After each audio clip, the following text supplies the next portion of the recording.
જય માતાજી મિત્રો, તમે જોઈ શકો છો કે તમાકુ આપણા સોંપાઈ ગઈ છે અને છોપ્યા પછી એક જ વખત પાણી વાળી છે આપણા તમાકુમાં.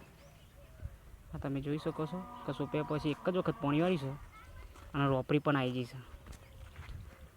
એટલે તમાકુ સોંપાઈને તૈયાર થઈ જશે અને રોપડી પણ મારી દીધી છે. એક જ પોનમાં તમાકુ રેડી થઈ જશે કમ્પ્લીટ. હવે તમાકુને ખાલી સાફ કરવાની રહે, નિંદામણ કાઢવાનું રહે. એની અંદર જબ્બરનું ઘર ઉગી ગયું છે. તમે જોઈ શકો છો તમાકુ પણ સારી છોટી છે, સારો વિકાસ પણ કરે છે રોપને. તમે જોઈ શકો છો. તો મિત્રો, આ વિડીયો જોવા માટે અમારી ચેનલને સબસ્ક્રાઈબ કરો. આ વિડીયો ગમે હોય તો લાઈક કરો. તમે જોઈ શકો છો હોઠા તમાકુના કમ્પ્લીટ તૈયાર થઈ ગયા છે અને રોપડી પણ મારી દીધી છે. તમારી પાસે